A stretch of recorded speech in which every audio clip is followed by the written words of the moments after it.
Bonjour et bienvenue dans le podcast Ma vie de sorcière qui rend accessible la spiritualité, l'énergétique, le développement personnel et bien sûr la sorcellerie. Je m'appelle Christelle Célis, sorcière multicasquette et je t'accompagne à la rencontre de tes émotions, de ton intériorité dans sa globalité, de ta psyché pour que tu puisses enfin être, te débarrasser de tes freins, de tes croyances, de tes blessures et les transmuter. Ma mission est que tu trouves l'union avec tous les parts de toi, l'unité et l'harmonie intérieure et également avec le monde extérieur. Je te partage des sujets autour de réflexions, de pratiques magiques et d'outils de sorcière. Seul ou accompagné, je mets un point d'honneur à te créer des épisodes complets, ludiques et accessibles pour que, ensemble, nous incarnions notre sorcière moderne, sauvage et sacrée. Si cet épisode peut résonner ou être utile à quelqu'un de ton entourage, tu peux le partager ou l'évaluer avec la note de ton choix. J'adore partager avec les sorcières qui écoutent le podcast, donc rejoins-moi sur Instagram ou sur mon site pour échanger ensemble. Et sans plus attendre, on passe à notre sujet magique du jour. Et attends un petit instant, que tu sois débutante ou expérimentée, je viens de créer un pack de méditation à tout petit prix, 10 méditations pour 8 € parce que j'ai très envie que la méditation soit une manière de trouver le calme, de travailler sur soi, de s'apporter sérénité, d'apprendre à mieux se connaître d'une manière accessible à tous. Donc ces 10 méditations, tu en trouveras sur plein de thèmes différents. Il y a une méditation dans ce pack ancrage, il y a une méditation sérénité, il y a une méditation lâcher prise, une méditation apprendre à connaître sa psyché, il y a une méditation également pour se connecter au cœur, se connecter aux éléments, bref, 10 méditations différentes dans ce pack pour créer ta trousse à pharmacie magique et holistique. Voilà, simple d'utilisation tout simplement. Tu la télécharges, tu as accès à la plateforme où elles sont toutes dessus, tu n'as plus qu'à mettre tes écouteurs, la plateforme est disponible de ton téléphone, de ta tablette ou de ton ordinateur et ça te permet de pouvoir méditer seul, en collectif, dans les transports en commun, devant ton hôtel, une fois par jour, 2 fois par jour, peu importe, ça te permet de créer ta routine méditation, pourquoi pas de même reconnecter peut-être avec cette routine ou même de venir la rendre peut-être un petit peu plus régulière. Bonjour à tous, je suis Christelle de ma vie de sorcière et aujourd'hui je suis très heureuse de recevoir Johanna. Salut Johanna. Salut Christelle et bonjour à toutes les personnes qui rejoindront ce podcast. Je suis très contente de te recevoir. Donc, principalement, moi, si je pourrais te présenter, je vois vraiment quelqu'un qui partage ses expériences et sa manière de voir la vie par rapport à ce que tu vis et ce que tu traverses. Et je trouve ça, c'est très marrant pour ceux qui sont en vidéo. Nous ne sommes pas au même endroit, ce sont deux chats différents. Mais vraiment, tu exprimes en fait tout ce que tu vis par toi, ton expérience. Et je trouve que c'est hyper riche. Donc c'est à travers des stages, des formations, des soins, beaucoup de contenu aussi que tu proposes, notamment sur YouTube. Quelle serait ta manière de te présenter pour les personnes qui ne te connaissent pas? Plus je vieillis et plus j'avance, moins je sais me présenter parce que en fait, je sais pas quoi dire. Euh, on va dire que je suis coach Ouais. et que je suis thérapeute holistique, donc je fais des soins aux gens. Ça, c'est vraiment le truc que j'aime. Je vais pas dire le plus faire, mais ça me botte vraiment. D'ailleurs, je forme les gens, dont Oui. toi. Oui, tout à fait. Euh, et euh, et au-delà de ça, aujourd'hui, ce qui m'intéresse le plus, c'est d'amener les gens à être. Donc, à être alignés avec ce qu'ils sont. Et donc, je vais dire que je suis coach pour être. Voilà. C'est comme ça Mm. que j'ai envie de me présenter aujourd'hui. Trop bien, trop bien. Et justement, alors moi, il y a déjà une question qui me taraude.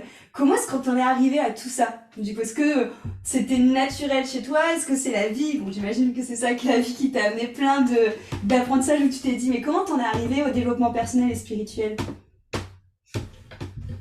J'ai galéré dans ma vie perso. Ouais. Vraiment, dans mon enfance, je peux pas dire que j'ai eu une enfance méga malheureuse, mais elle n'était pas heureuse.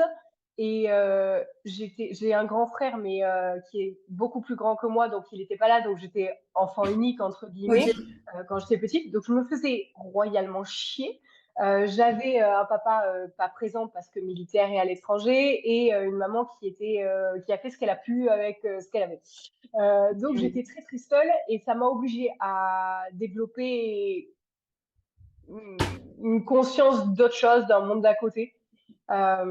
Je voyais les fantômes quand j'étais gamine, et je soignais les gens, je soignais dont ma mère quand j'étais toute petite, et ça faisait le tour de la famille, tu sais, genre Johanna elle pose ses mains et puis ça marche, tu vois. Et après j'ai tout coupé parce que je racontais à ma mère que je voyais des fantômes dans ma chambre, et qu'elle me disait que c'était pas la réalité, et vu que le parent c'est la figure d'autorité, ben elle me disait que c'était pas vrai, donc c'était pas vrai. J'ai tout coupé jusqu'à mes 18 ans à peu près, où j'ai recommencé à méditer et j'ai recommencé à voir des trucs, et je me suis dit attends, mais ça me rappelle quelque chose, en fait à un moment donné je voyais déjà des trucs, et c'est revenu comme ça. Et en fait je suis arrivée dans le développement perso parce que j'ai galéré avec ces trucs que je voyais, que j'entendais. J'avais clairaudience et clairvoyance. Sauf qu'à l'époque, j'ai 35 ans aujourd'hui, quand j'avais 18 ans, ça fait donc un peu un petit bout de temps, et il n'y avait pas YouTube, il n'y avait pas tout ce qu'on connaît aujourd'hui. Et donc, c'était atroce parce qu'en fait, je savais pas à qui en parler. J'avais personne avec qui échanger, personne qui pouvait me dire, ben, c'est normal, t'inquiète pas, c'est un monde d'à côté, etc. Donc, c'est parce que j'ai méga galéré et que j'ai dû, en fait, découvrir tout toute seule, Quand même, que j'ai fini par me dire, en fait, je veux aider les gens quand ils ouais. galèrent. Donc, ça a commencé comme ça. Voilà. Parce que du coup, avant, tu étais architecte, si je dis pas de Ouais. bêtises. Et Ouais. justement, alors, autre question sur ton parcours, à quel moment est-ce que tu t'es dit, ok, je lâche l'architecture et je me dévoue entièrement à ça? J'étais au Cambodge, et Ok. j'ai vécu au Cambodge pendant 4 ans, pour ceux qui ne me connaissent pas. Et en fait, je travaillais pour des sociétés chinoises qui ont une manière de percevoir l'architecture qui est très, très, très, très différente de la manière française. Genre, ah, une décennale, pourquoi faire? Pour s'assurer si jamais l'immeuble tombe? Non, pas utile. Ah, d'accord. Donc, une façon de... Moi, je voulais pas mettre mon nom sur des immeubles et des trucs comme ça où, en fait, bah, il y avait pas décennale, il y avait pas de... Ils respectaient pas les métrages, enfin, la densité du béton, enfin, tu vois, des trucs Hmm. hyper dangereux, en fait. Et, euh, et je soignais les gens en parallèle depuis un petit bout de temps. Et puis, plus ça allait, plus mon taf d'architecture j'étais plus en accord avec. En fait, surtout au Cambodge, j'ai toujours adoré l'architecture et j'adore ça encore aujourd'hui. Ça reste une passion perso. Et je me suis dit, je peux plus en faire mon métier, surtout au Cambodge. C'est pas possible, en fait. C'est pas en accord avec ce que j'ai envie d'être, et puis la sécurité des gens que je veux, etc. Enfin, c'est pas, voilà, je suis pas en accord avec ça. Et du coup, j'ai démissionné de l'architecture. J'avais négocié avec mon patron d'archi à l'époque, en lui disant, écoute, si tu veux me recruter, en fait, le matin, je fais les soins. Il savait que je faisais des soins. Et l'après, je viens bosser en archi. Il m'avait dit OK. Et puis, au bout de quelques mois, en fait, j'ai quitté l'architecture parce que c'était vraiment pas du tout en adéquation avec ce que je recherchais. Et j'ai fini par faire que des soins. Voilà. C'est trop cool parce que ça a été super fluide au final. Pas dans ma tête. Ouais, mais dans la matière, Mais, ouais. mais dans la matière, en fait, pour le Cambodge, je gagnais extrêmement bien ma vie. Je gagnais 1 600 $, ce qui est vraiment hyper bien pour là-bas, en tant qu'archi. Et je me disais, je lâche l'archi, mais je lâche 1 600 $ que j'ai, où je travaille à mi-temps, où je me mets en tant que thérapeute holistique. Mais en fait, je sais pas. Enfin, tu vois, j'avais 2 soins par semaine. J'étais pas. Je me suis dit, je peux pas payer mon loyer avec, etc. Et en fait, quand j'ai pris la décision du cœur et que j'ai suivi que les soins, au bout de, je crois, 1 semaine ou 2 à peu près, enfin mes souvenirs sont assez vagues, j'étais bookée sur 6 mois. Parce qu'à l'époque, je faisais Ah pas ouais, la prise de rendez-vous par mois. ouais. Voilà. Et du coup, j'étais bookée sur 6 mois, et ça a été vraiment la vie qui m'a dit, c'est bien, t'as fait le bon choix, C'est ça. t'es en accord avec toi. Donc voilà, ça s'est passé comme ça, ouais. C'était, Et donc justement, pour rebondir sur notre sujet du jour au niveau du regard des autres, quand t'as dit donc à tes proches, à ceux qui étaient autour de toi à ce moment-là, ok, je lâche l'archi et je vais faire que des soins, qu'est-ce qui s'est passé? Qu'est-ce que t'as eu comme remarque justement? déjà, tout au long de ma vie, j'ai dû faire face au regard des autres parce que bah, je percevais des trucs que les gens voyaient Oui, pas. avec les fantômes Et et je tout. me Ouais. suis dit, soit en fait, je parle de ce que j'ai envie de parler et en fait, potentiellement, ils vont me prendre pour une tarée. Soit je me tais, mais tu sais, à l'intérieur de moi, il y a des gens pour qui c'est plus simple de se taire et d'être en accord avec les autres. Moi, c'est l'inverse. Si je me tais, ça me ronge de l'intérieur, je peux pas. Enfin, c'est vraiment, je suis pas capable de pas dire ce que je pense, tu vois. Et, euh, et en fait, déjà, quand j'avais ma boîte d'archi en France et qu'on est parti au Cambodge, à la base, on est parti avec mon ex-mari pour faire de la pâtisserie au Cambodge. Rien Ah à ouais, voir. c'est ouf. Voilà. Et tout le monde m'a dit, attends, tu quittes ta boîte d'archi qui fonctionne pour aller faire de la pâtisserie au Cambodge. Oui, mais pourquoi tu fais ça? Et donc déjà, on a dû faire face au regard des autres Ah, à ce ok. moment-là. Parce que bah, mon choix de leur point de vue était complètement incohérent. Je quittais un salaire qui était, je gagnais bien ma vie pour l'époque où j'étais jeune, tu vois, ma boîte d'archi fonctionnait, etc. Donc c'était, ouais, j'incarnais l'incohérence du Hmm. point de vue des autres. Donc déjà, j'ai dû faire face à ce moment-là au regard des autres. Et en fait, tout le monde me disait, ah, bah, vous êtes courageux. Et à chaque fois, je me rappelle, je leur répondais, mais non, c'est vous qui êtes courageux de rester dans des situations que vous aimez pas. Ah, j'adore ce point de vue, ouais, carrément. Et, et en fait, je pense que, en fait, je pense pas comme les gens. Les gens préfèrent être malheureux dans une situation stable. Hmm. Moi, je préfère être heureuse dans un truc instable. Parce que, Hmm. en fait, le manque de joie dans mon quotidien me paraît complètement impossible. Je suis pas capable de me lever le matin et de me dire, ah, j'aime pas ma vie. C'est juste pas possible.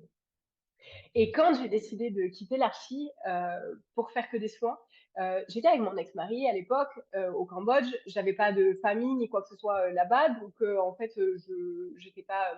Ma mère était déjà décédée, donc les seules personnes en fait qui pouvaient me donner leur avis, c'était mon ex-mari, mon père qui s'intéressait pas jusqu'à ce que je divorce à moi. Hmm. Donc en fait, il y avait peu de gens qui étaient prêts à me donner leur avis, mis à part mon ex-mari, qui m'a dit dans la vie, on fait pas toujours ce qu'on veut. Hmm. Et je lui dis, ben, pourquoi pas? Enfin, je vois pas qui va m'empêcher, en fait, de faire ce que je veux, à part moi. Et on a commencé à être un peu en désaccord à ce moment-là. C'est pour ça que c'est mon ex-mari. Ouais. Et, et en fait, bah, mis à part lui, qui du coup s'est tapé tout le taf d'archi que moi j'ai abandonné, parce qu'on était archi tous les deux, je l'avais Ok. formé. Et donc, en fait, on travaillait dans la même boîte. Et du coup, il s'est tapé tous les chantiers que j'ai laissés, tous les trucs, en fait, tous les trucs, le pauvre, quand j'y repense, c'était nul pour lui. Mais en fait, j'ai fait un choix pour moi et ça a été son choix que d'accepter de tout De reprendre, en prendre. fait. Ouais, bah ouais, carrément. Voilà. Donc, mis à part son regard à lui, j'ai pas vraiment eu de personnes qui m'ont dit que c'était pas bien, que je devais pas faire ce choix. Je l'ai pas mal vécu et j'ai pas eu l'impression d'être entravée dans mes Hmm. choix, mis à part par mes propres peurs. Ça, c'est cool. Et c'est pareil que si moi, souvent, j'ai des personnes qui viennent me voir justement par rapport au fait de voir donc des fantômes comme toi, tu pouvais voir, et qui me disent aussi, bah, je préfère ne rien dire pour pas ne paraître comme pour une folle, en fait. Et toi, justement, quand quand t'as remédité, que t'as revu tout ça et que tu t'es rendu compte bah, que finalement, ça te rappelait quelque chose, là, c'est pareil. Quel son de cloche t'as entendu? Est-ce que t'as osé en parler, du coup, vu que oui, t'as dit que du coup, les autres pouvaient potentiellement te prendre pour une folle, et quel retour t'as eu par rapport à ça? J'étais la folle de service. Mais tu vois, Ça te enfin, dérangeait pas? ouais, non, en fait, ça m'aurait plus dérangé d'être en désaccord avec moi-même que d'être en Ouais. désaccord avec les autres. En fait, j'adore faire un exo que je fais sans savoir que c'est un exo, tu vois, depuis toujours. Quand je me brosse les dents ou quand je me mets de la crème ou quoi que ce soit, je suis face à un miroir. Je me regarde, mais je me regarde pour de vrai. Pas je me mets de la crème, non, je Hmm. me vois. Et à chaque fois, je me suis toujours dit, comment tu te sens avec toi? Hmm. Qu'est-ce que, comment tu vis avec toi? C'est quoi ta compagnie? Est-ce que tu es ton meilleur pote ou est-ce que tu es ton pire ennemi? Hmm. Et du coup, ça a toujours été important pour moi d'être, méga en accord avec moi-même parce que je suis la personne avec qui je passe le plus de temps. Et que si je suis pas en accord avec moi, c'est méga chiant parce que du coup, bah, je suis toujours en désaccord avec la personne avec qui je passe le plus de temps. Donc, Carrément. je préfère être en accord, avec moi et en désaccord avec les autres. C'est un peu, atroce ce que je vais dire, mais les autres, ça va, ça vient. Ouais, En fait, les gens, carrément. ils rentrent dans ta vie, ils sortent de ta vie. La seule personne qui sera toujours là pour toi, c'est toi. Ouais, Si tu pas en accord avec toi, bah, c'est nul. ouais. Donc, vaut mieux être en accord avec soi et en désaccord avec des gens qui vont potentiellement quitter votre vie, mais en fait, vous en retrouverez d'autres qui vont vous aimer pour ce que vous êtes, plutôt que de, en fait, continuellement essayer de convenir à des gens qui vont rentrer et sortir de votre vie et qui vous aiment en fait pour ce que vous n'êtes pas. Donc, Hmm. voilà. Tu penses que c'est quoi qui fait qu'il y a des personnes justement qui ont du mal à s'écouter et qui préfèrent rentrer dans un moule et au contraire des personnes comme toi qui préfèrent justement s'écouter et qui ont vraiment enfin qui veulent pas se sentir en désaccord. Tu penses que c'est quoi qui fait la différence? Bah, le regard de l'autre. La peur de manquer d'amour. Si tu te donnes pas de l'amour toi tout seul, bah, tu es en recherche d'amour à l'extérieur. Mm. Et donc, pour pouvoir avoir l'amour des autres, il faut leur convenir. Mm. Carrément, carrément. Voilà, ça se limite à ça. Bah ouais, ouais, c'est clair. Hier, j'ai rigolé toute seule parce que je faisais mes petits exercices d'écriture, tu sais, mes petites gratitudes et tout. Et c'est un journal où il y a des petits contes entre deux à chaque fois. Et le conte d'hier, justement, je me suis dit, mais c'est trop en accord avec de quoi on va parler avec Johanna. C'était un conte, alors je vais plus savoir dire dans l'ordre des trucs, mais en gros, c'était un enfant qui demandait à son père comment est-ce qu'on faisait pour être heureux, du coup. Et du coup, rendre aussi les autres heureux. Et donc son père lui dit bah viens on part on va se balader donc il a un âne donc il met son enfant sur l'âne et il tire l'âne avec l'enfant et là tout le monde se dit mais cet enfant franchement il fait marcher son père quel enfant honteux nanana. Il rentre à la maison, le lendemain il recommence l'expérience, sauf que cette fois-ci, c'est l'homme qui monte sur l'âne et l'enfant à côté. Donc là, ils se disent, mais quel père indigne, il fait marcher son enfant, nanana. Il rentre à la maison, le lendemain, ils marchent tous les deux à côté de l'âne, mais ils surchargent l'âne de toutes les affaires. Ils se disent, oh, ils aiment pas les animaux, c'est vraiment des personnes sans cœur. Ils rentrent, et le surlendemain, là, ils laissent l'âne gambader tout seul dans la nature, et eux portent toutes leurs affaires. Et là, ils se disent, oh, mais c'est vraiment, ça n'a pas de sens, ils ont un âne, ils s'en servent pas. Et en fait, voilà, le conte, c'est pour montrer que dans tous les cas, tout le monde aura toujours quelque chose à dire sur finalement ce que tu fais et sur finalement ce que tu es. Et justement, toi aujourd'hui, tu as une grosse communauté sur les réseaux, donc j'imagine que des remarques, tu dois en avoir à foison. Comment tu fais toi justement pour te détacher de ce que les gens racontent en fait, ou te disent ou Euh, Ça a été une de mes plus belles expériences YouTube. hmm. Parce que sur YouTube et avant sur Facebook, ça fait quelques mois, années, je sais pas, un an et demi que je suis plus sur Facebook. Je trouve que la communauté Facebook est, Ouais. voilà. Donc je suis ravie de plus y être. Et sur YouTube, euh, j'ai eu, j'ai mis beaucoup de temps à me détacher de ce que les gens pouvaient penser de moi. Et, euh, et un jour, en fait, j'ai entendu une phrase de mes guides, mon soi, qui tu veux, en claire audience, qui m'a dit: pourquoi tu te remets en question pour des gens qui sont mal dans leur peau? Cette phrase a été mais, Hmm. une révélation où je me suis dit: ah bah oui, c'est vrai. Et en fait, j'ai pris conscience que les gens projetaient sur moi bah, leurs peurs, leurs angoisses, leurs croyances, leur éducation et tout ce que tu veux. Et que donc, quand en fait, ils me critiquent, ils parlent d'eux, Ouais. ils parlent de leurs propres problèmes. En fait, on connaît tous les accords Toltec. Mais sauf que entre les connaître et les appliquer, il y a souvent un gap. Et ben ce jour-là, j'ai enfin appliqué la vie des autres, Bon. c'est la vie des autres, et en fait, ça ne me regarde pas.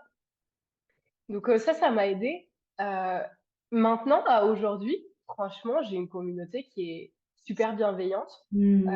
Et les rares fois où, la dernière fois, il y a quelqu'un sur Insta sur la vidéo sur les enfants, où je donnais mon avis sur le Père Noël. Bon, c'est un sujet qui est touchy, alors je comprends bien que voilà, ça puisse ne pas convenir à certaines personnes.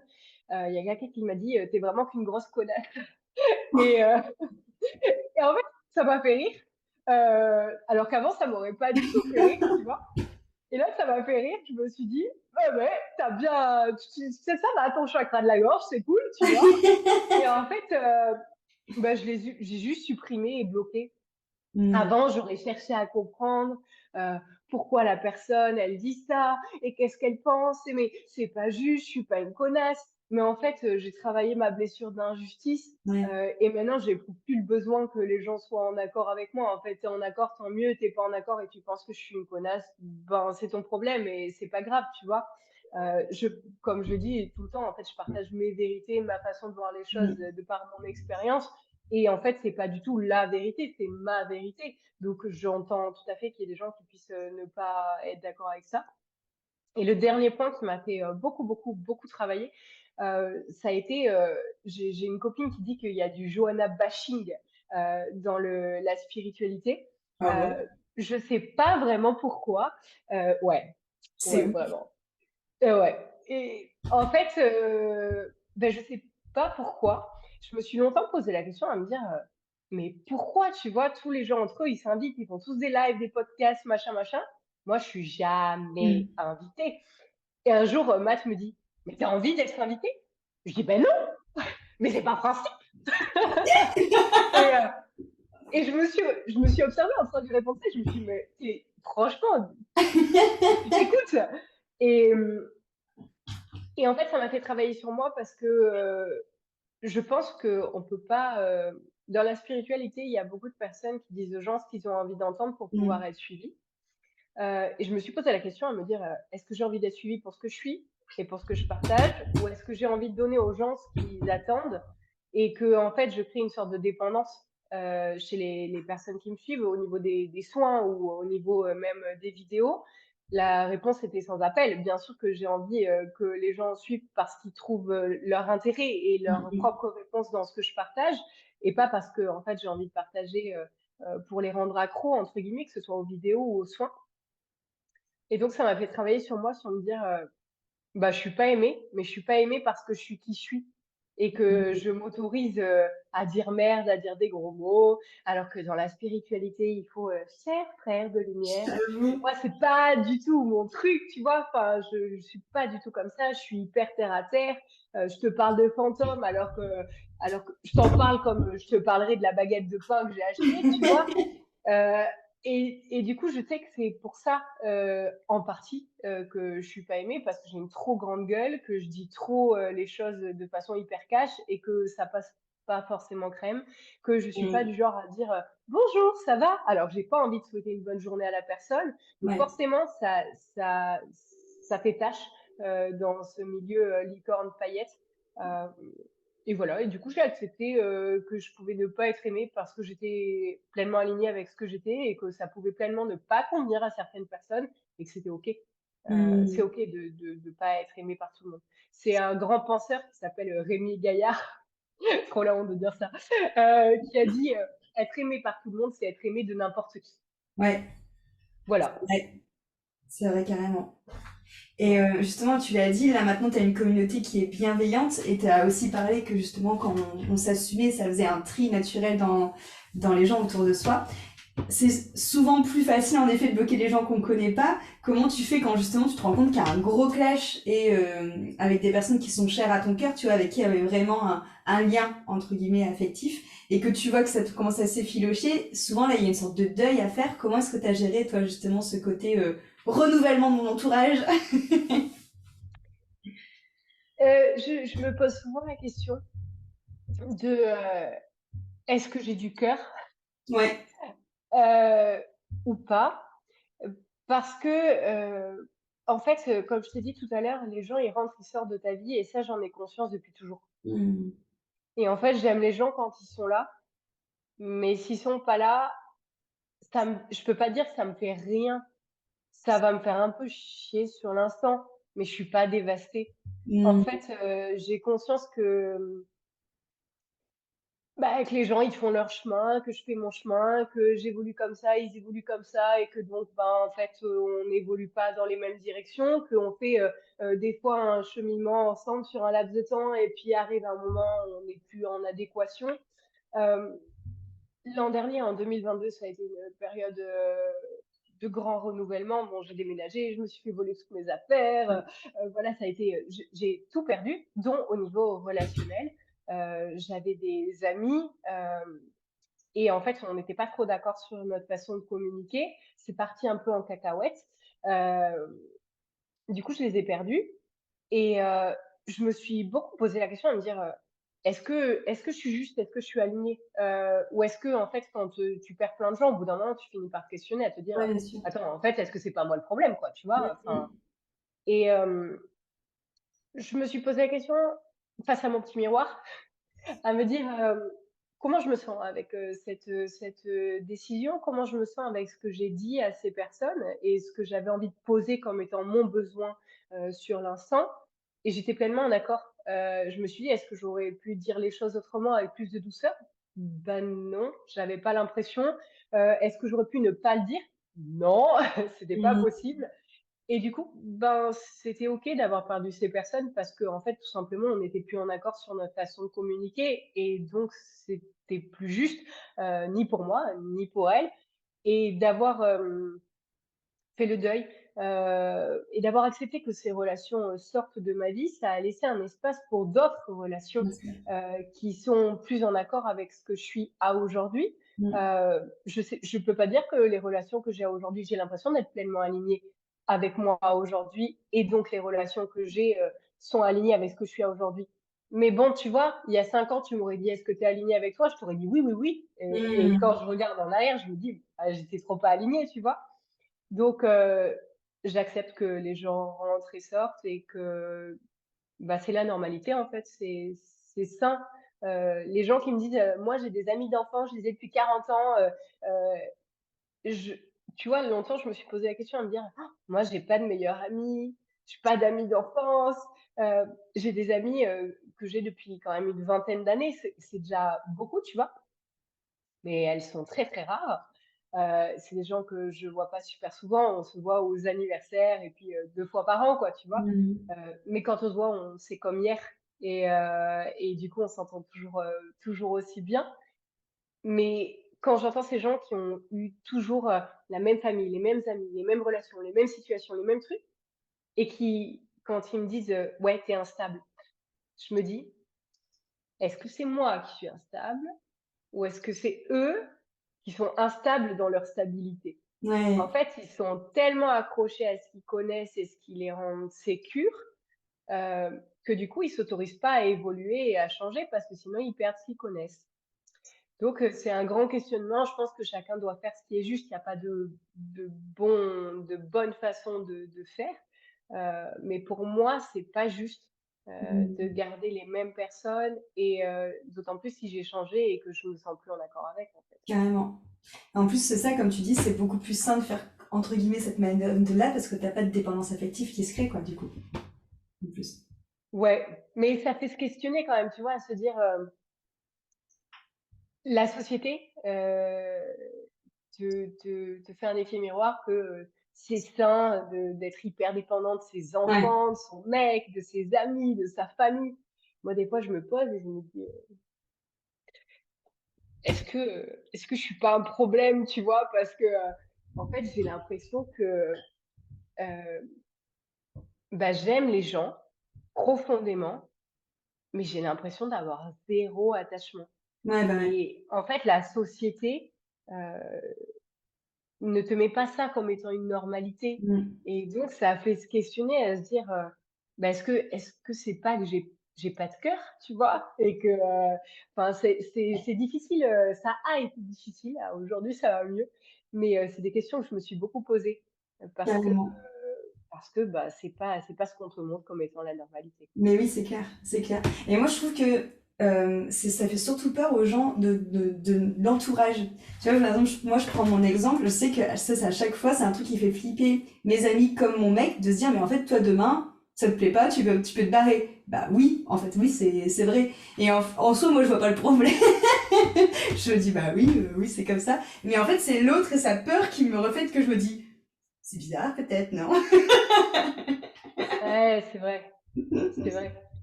Mais tu vois, c'est ce que je dis à Mathieu. Mathieu, c'est, mon chéri, pour ceux qui me connaissent pas. Je lui dis, «Vois ça d'un autre œil. Tous les jours, je te choisis. Ah ouais, carrément. En fait, je suis pas avec toi par dépit, par peur ou par quoi que ce soit d'autre. Je suis avec toi par choix». Mm. Donc en fait, si je reste, c'est que je t'aime. Ouais, Si un jour je m'en vais, c'est que je t'aime plus. ouais, Et donc tu peux être sûr que tant que je suis là, c'est que je t'aime. mais ouais, ouais, ouais, Voilà. carrément. Mais c'est ça, hein, comme tu dis, il y a beaucoup cette notion finalement de stabilité et de recherche de sécurité, même dans des choses qui sont pas alignées, comme avec le taf.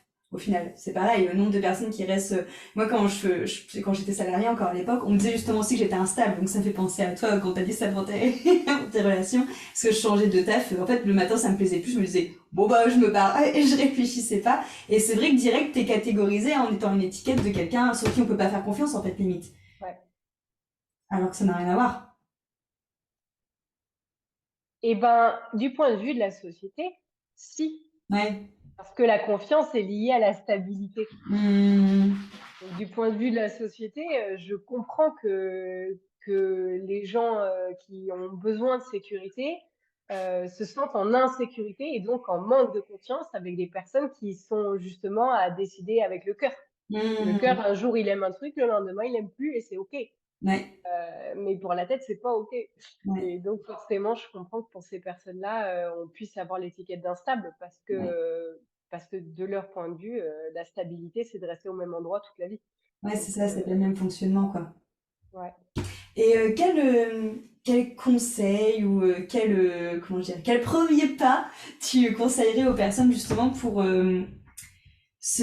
Alors après, il faudrait voir qu'est-ce qui fait que le regard de l'autre a de l'impact sur eux, mais pour progressivement justement peut-être plus se rapprocher de ce qui est aligné pour eux et de ce que eux ont envie justement par rapport au miroir, comme tu dis, plutôt que de ce que l'autre attend d'eux. Attends, je fais ma pub pour une fois. De faire le stage être. Ah mais de ouf. euh, ouais, de faire le stage être. Bah, toi, tu l'as fait, Ouais. donc tu peux aussi avoir un avis dessus. Euh, un conseil comme ça, en dehors d'un stage où en fait c'est hyper dense, euh, à part travailler l'amour de soi Mm. pour plus être dépendant de l'amour des autres, franchement, c'est le conseil que je pourrais donner si je devais en donner qu'un, en fait. Ouais. Euh, Parce que du moment où tu t'aimes toi et que tu te nourris toi et que en fait le trou que tu as à l'intérieur de toi, tu le combles toi-même, tu plus en recherche du fait de le combler par l'extérieur et donc forcément tu plus besoin des autres, tu as envie des autres et ça change tout. Carrément, carrément, c'est clair, c'est clair. Et ça, du coup, pour rebondir sur le stage aide que j'ai fait, ce que je trouve ouf dans ce stage, c'est qu'en fait, tout ce que tu dis dedans, quand tu le dis, c'est que des trucs que tu fais. Ah bah ouais. Tu vois, c'est que des trucs en fait qui paraissent évidents et qu'à la fin de la journée, tu fais. Ah ouais, en fait, genre, limite, bah je suis con de pas l'avoir vu avant, quoi. Bon après, toi, tu as une façon d'être aligné qui est déjà différente de la majorité des personnes. Il y a beaucoup de... Toi, ça a été ta façon de percevoir le Mm. stage où tu te dis, je savais déjà. J'ai beaucoup de personnes, moi, qui me disent, je peux pas faire ça. Ouais. Si, tu vas le faire. Si, si. Et, euh, et du coup, je pense que peut-être pour toi, ça a été plus facile parce que tu étais déjà aligné sur pas Mm. mal de points. Mais il y a des gens qui viennent, ils sont complètement désalignés aux antipodes des choix à faire pour eux. Et c'est moins facile pour eux que ça l'a été pour toi. Donc, ouais, ça dépend d'où tu pars, tu vois. Ouais, bah ouais. Ouais. Oui, parce que dans ce cas, c'est un vrai bottage de fesses, quoi. Ouais. Et d'ailleurs, attends, je précise, je suis en train de tourner les vidéos là. Dès qu'on aura fini le podcast, je continue de tourner les vidéos pour faire un cours en ligne être Oh, stylé. qui s'étalera sur plusieurs semaines. Et du coup, pour les gens qui veulent pas se faire botter les fesses méga vite sur 2 jours, ils pourront le faire sur plusieurs semaines. Et tu vois, c'est vraiment.